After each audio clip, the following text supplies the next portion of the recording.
Good morning, everybody. Thank you for coming. It's such a lovely day. You know, if we were really smart, we'd be outside. But instead, we're going to be educated and we'll stay inside. It's easier to do that, and I want to say thanks to all of you for coming.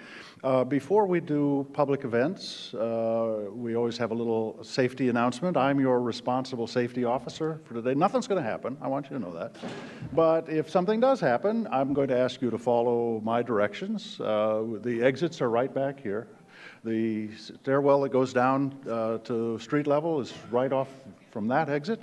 If our problem's out in front, we're going to go that way. We'll meet across the street at the National Geographic in their plaza. If the problem's out that way, we're going to go across the street to the park. But just follow me if we have to, but I'm confident we won't have any issues. Thank you very much. This is a pretty big subject today. And I've had the privilege of talking with General McLaughlin. I've got to brag here. I mean, he was a military fellow at CSIS now 13 years ago, and I'd have to say I've needed an X-band radar to keep track of his trajectory after he left us. He's just done a fabulous job, and of course now is the deputy commander for the Cybercom. Lots going on. We're thinking through a lot of big issues right now, organizationally, with the Cyber Command. And we're at that stage. What is the way that our government is going to structure itself to be more effective? There's a big debate. He cannot talk about it, so don't ask him the question. What's going to happen with the UCP? But there will be a UCP, and we're going to start moving our way towards, I think, a more predictable and efficient structure as we understand that this is now probably the primary theater of combat going forward. And we're going to have a chance to explore those issues with him. So I want to say thank you to him. I'd also like to say thank you to Paul Nakasone, who's here, who's going to be joining us on the panel. Paul Stockton, thank you, Paul. Harvey Rishkoff, you know, these are great friends. I've been very, very pleased. I don't know Aaron Hughes, forgive me for that, and so I'm going to have a chance to meet him. But to have them join this and help us illuminate the issues, it's going to be a rich morning. But the best is coming right now. So would you, with your applause, please welcome and thank Kevin McLaughlin, and we look forward to hearing his views.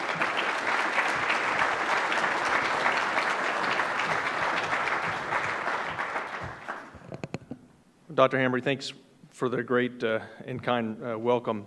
It is a treat to be back at CSIS. I've been back since I left as a fellow, but I have the highest regards for this institution.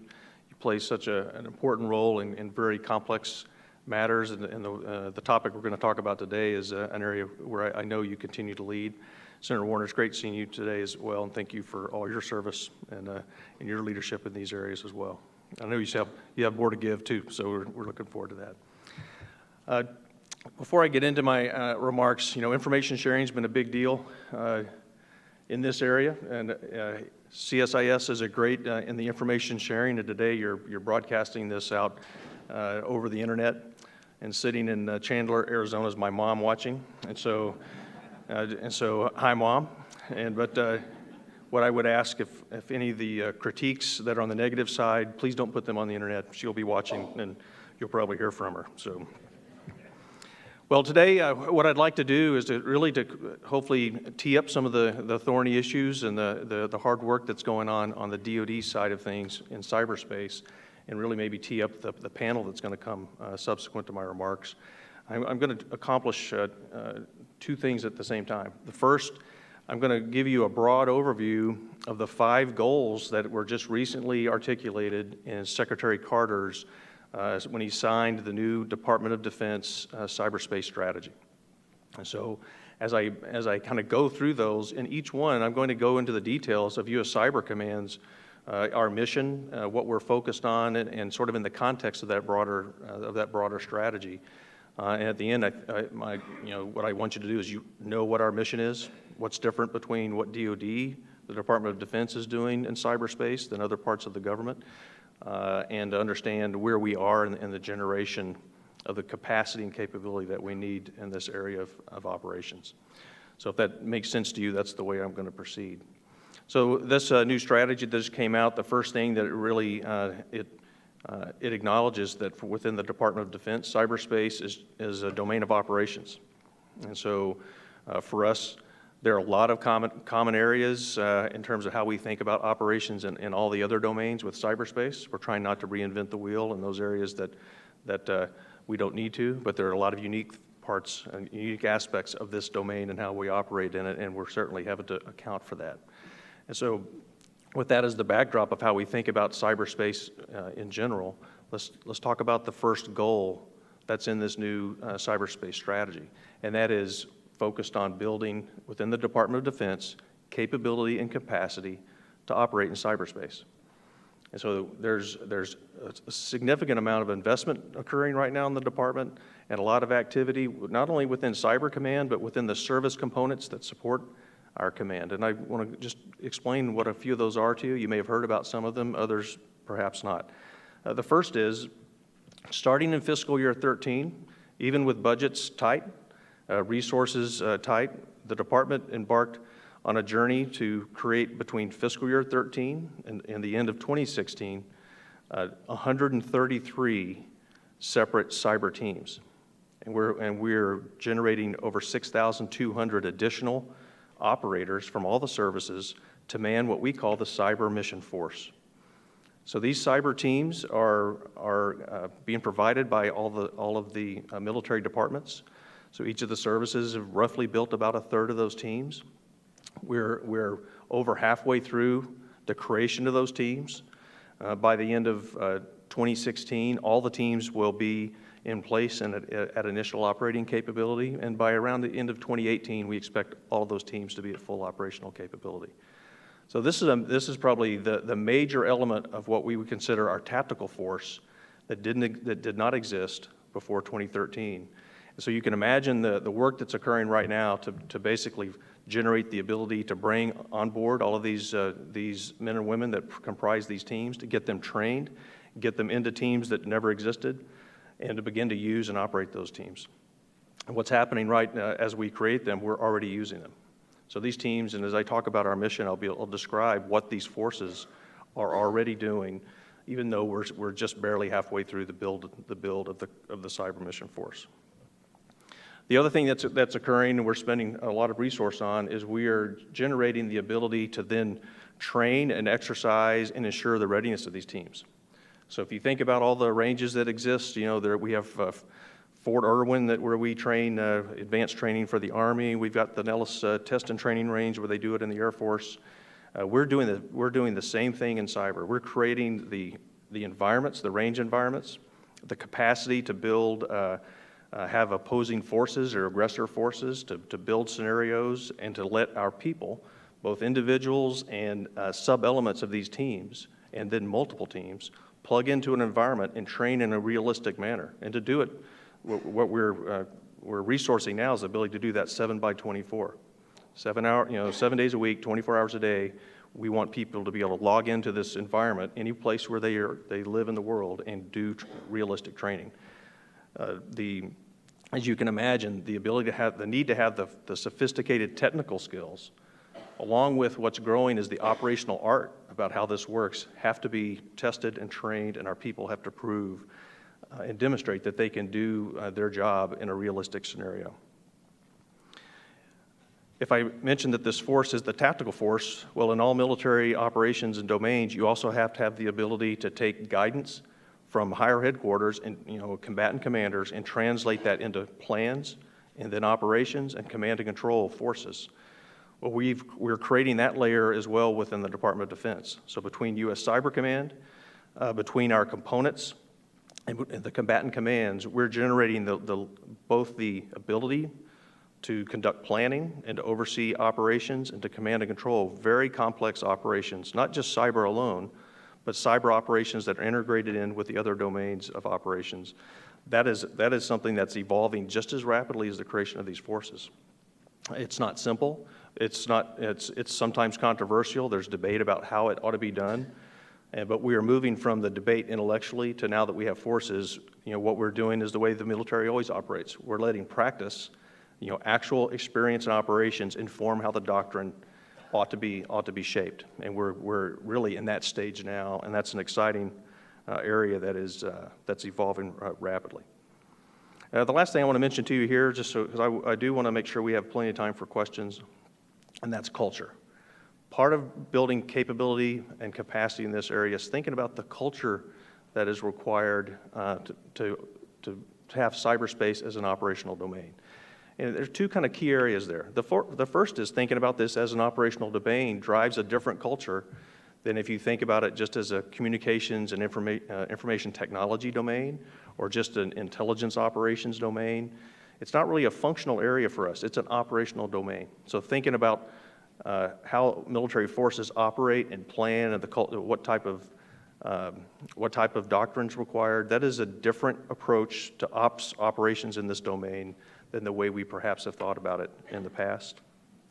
But also, almost every negative thing that happens in this area, and it's not just in cyber, where an intrusion occurs, something bad happens from a security perspective, for the most part, the vast majority of those are always because there was some failure at the human level.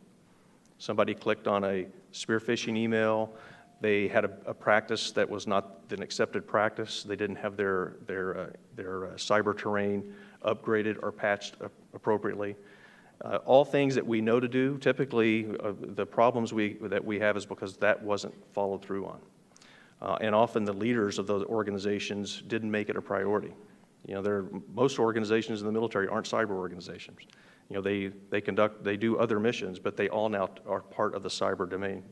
So accountability to the individual level and really at the leader level is a key part of the cultural change that's occurring.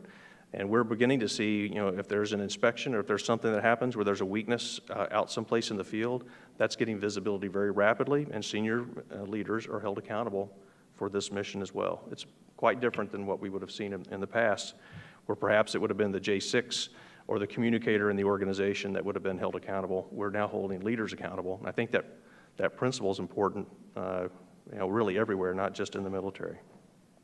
So that's our first DoD goal, is building capacity and capability, and it is a major focus for us and something that we're being held accountable for at a pretty high degree of fidelity.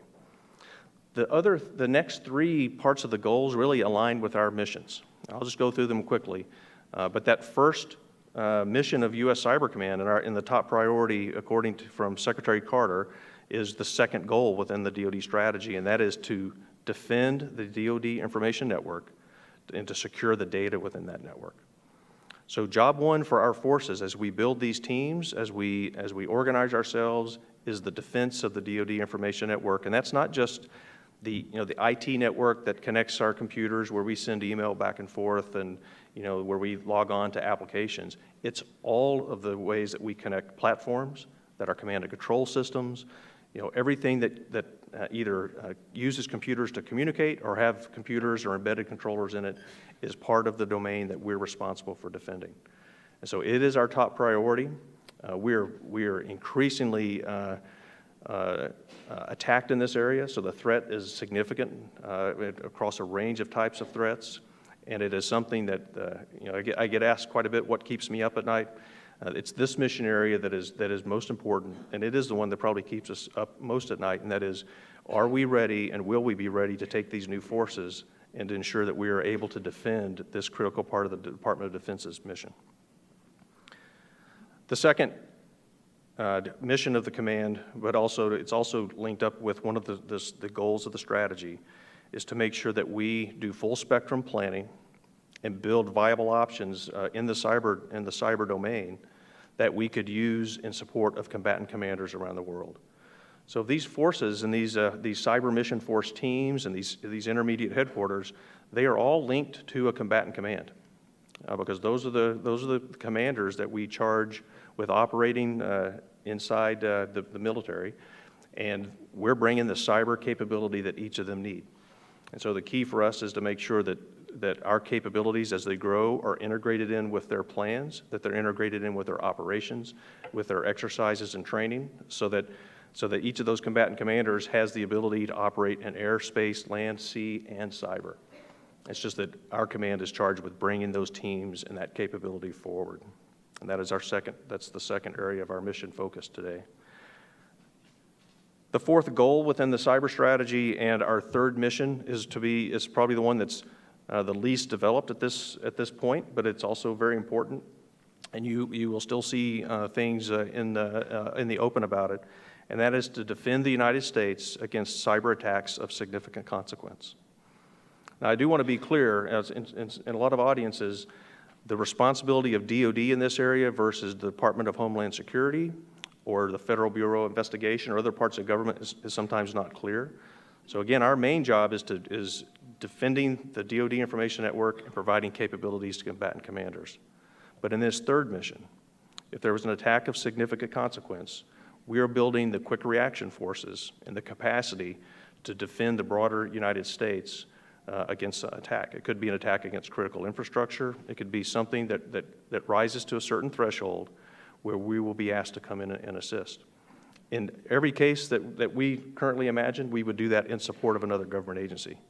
So we don't expect we would have cyber command forces outmaneuvering, on their own, in other critical infrastructure within the U.S., non-DoD infrastructure. But we absolutely could envision being asked to bring capacity to support the Department of Homeland Security or the Federal Bureau of Investigation, depending on the nature of the threat, and to operate that way. So we haven't done that to date. We've been involved in some areas where we have potentially been planning if asked, and we certainly are exercising and doing a lot of tabletop exercises and war games thinking through how we would do this, because you can imagine it's a complex policy and legal framework that we would need to operate on to do this. So those very quickly are the three missions. I've gone through 4 of the goals, and I'd like to talk about the last goal in our strategy, but it really forms the basis of a very exciting framework for us to think about our daily job, and that is the direction for us to have innovative, forward-thinking, collaborative partnerships in the cyberspace area. And they really exist in sort of rings for us. Certainly, we have to operate in a way that's beyond what we typically have been comfortable doing with other parts of the military, so other combatant commands. Cyber warfare doesn't just live nicely within one either geographic area or one functional area. So the partnerships we have with the broader combatant commands and other parts of the department have to be different than what we have in other areas. The same partnerships we need with other parts of the federal government. So we have real-time integration with the Department of Homeland Security, with FBI. They have LNOs in our spaces. We have people forward deployed in theirs, and we operate with them. Not that we have each other's authorities, but we share information, we plan together, and we conduct synchronized operations with those parts of the U.S. government. It's absolutely critical that we can do that in cyberspace, and while we have more to do, I'm excited about the aggressiveness across all these other partners to want to move forward together. We have to have the same type of collaboration and partnerships, and this is an area where I think we have a lot of work to do with industry. How do we share talent? How do we onboard the latest technology that we can take advantage of quickly before that technology, in cyberspace, it doesn't take long before that technology is no longer really the latest. And so we can't take years to bring it on board. We have to bring it on board rapidly. So how we partner with industry in a couple of dimensions is part of this direction. How we do it with other countries and with our allies. And so I had a lot of experience earlier in my life in the space side of things in the military, and I've watched cooperation sometimes take years and years to sort of build the framework for how we might partner together. We're trying to drive that cycle time down to months of how we do things with a variety of countries, so that because we have a lot of shared concerns, we have shared interest, and just like we do in other domains, we would like to be able to operate as partners in cyberspace. And so the collaboration in this area across all those sectors is critical, and it's a focus of the department. So as I get ready to conclude the remarks, because I really want to take your questions, if you think about those 5 broad goals, there have been a lot of strategies written where the goal is, you finish the task when you write the strategy. You write it, you put it on the shelf, you put a glossy pamphlet out, and you say that I'm done. In this case, we have our team is focused on implementing this strategy with aggression. It's not just U.S. Cyber Command's responsibility. We have partners across the DoD that are charged with implementing the strategy. But it is something that right now we're working to get implemented as quickly as we can, and there's a lot of leadership attention on following through on it. And the reason that I talked about our mission in the context of it is it's a very focused strategy. It's a realistic strategy that's driving what we're actually doing, as opposed to something that's in theory. And I think it's pretty exciting to watch it take shape right in front of us at the same time that our cyber forces and the way we think about operating in cyberspace is taking shape as well. So I'm really pleased to be here. This is an important topic. Just the nature of the audience, I think, gets at many of the points I've made about collaboration and basically being transparent about what's going on in the department. And I think the question and answer session, I think hopefully will extend that. And I know that the panel that we'll have afterwards will even put a fine point on that. So thank you very much.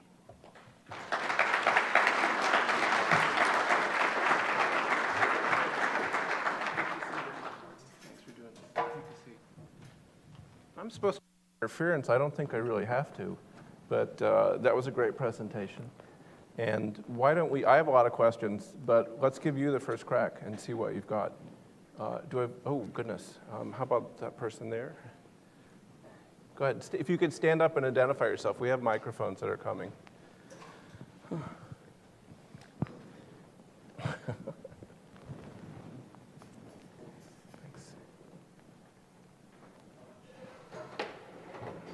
Doesn't work. Okay.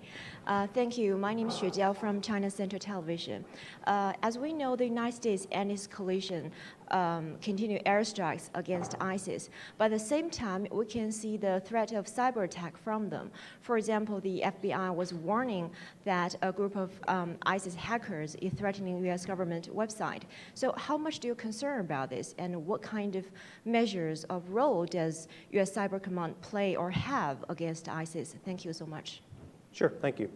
Well, our concern with ISIS specifically has been in a couple of areas. The one that's been the most visible within the military has been their public release of U.S. military members' names, their pictures, where they, their addresses.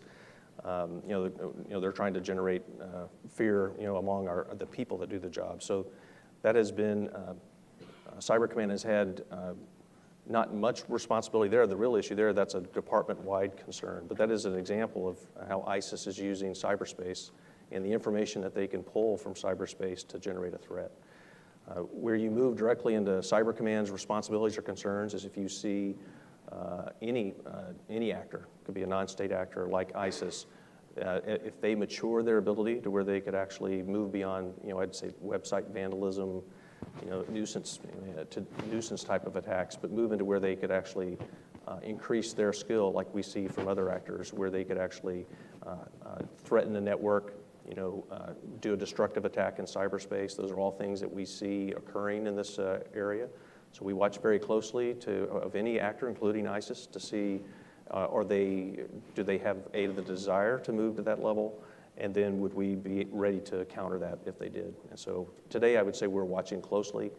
We don't really see them as a threat at that level, but it is something that in this area, all it takes is the right intellectual framework.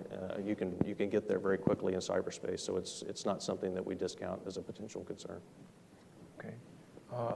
Is that gentleman there? We've got. You can take this. Good morning, Michael Lucero, CGI. Understanding that doctrine on the defense side and policy on the civilian agent side really drives acquisition, and we have this important goal of being prepared for that significant cyber attack. How would you try to join these two efforts together? What would be a primary focus if you could encourage policymakers to join these doctrine and policy development efforts together to really prepare for that cyber attack? From my perspective, right now, we're seeing that convergence of what the policymakers are driving and what we're actually doing practically, both in technology and the fielding of capability. Even the strategy itself, you'll see most of it's available, to the public, has a very strong convergence of strong policy-related direction and guidance along with the resource and technology and the capability fielding that we have to have within the Department of Defense. So I think there's good convergence there already. The real question is, at this stage, what's the size of the eventual bills? How much investment's required, not only to secure existing cyber, it's not just cyber networks. All the weapon systems and the things that we've invested billions of dollars in, maybe trillions of dollars in, is fielded and has been that we've been using that for decades. So making sure that we understand any of the vulnerabilities that exist in fielded systems, that we prioritize any improvements that needed is a key focus of so the policy's there to do that, and then the technical solutions and the services will follow with prioritized funding. But then as you build new things, equally important, anything coming through the acquisition system, you need to make sure that you're paying for the cyber security attributes of those, and that they're funded and viewed as an important requirement as well. So it may be looked at on the outside that those areas are either aren't connected or aren't connected in a significant way, but I think the reality is that they're tightly coupled now, and it's senior leadership in both policy and sort of material acquisition communities are engaged in a constant senior level dialogue on how we move forward. How about the person in the white shirt there? We're going to have a lot of questions, apparently. I hope you're ready. Hi, Sean Lingus with FCW. What's your process for prioritizing defensive critical infrastructure? You mentioned that's part of your charge to defend the homeland from attacks on critical infrastructure. The Sony Pictures was deemed critical infrastructure because it's a movie studio, and that's one of the 16 sectors that DHS deems critical infrastructure. So would you be called on to defend something like that in the future? Well, so let me answer your question, and maybe first let me answer from the department's perspective. So we're developing our own process within the Department of Defense to prioritize critical cyber infrastructure or critical cyber terrain. And so we both have the part of the department that looks at critical infrastructure broadly. And so we're making sure the cyber elements of that are woven into to our version of DoD critical infrastructure.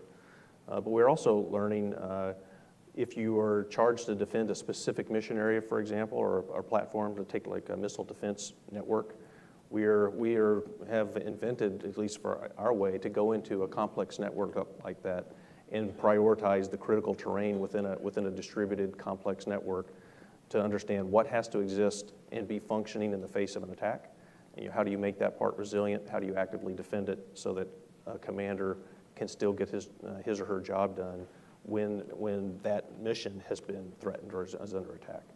So your question on the DoD side is important for us, and I think we're building the framework for how we think we ought to do that.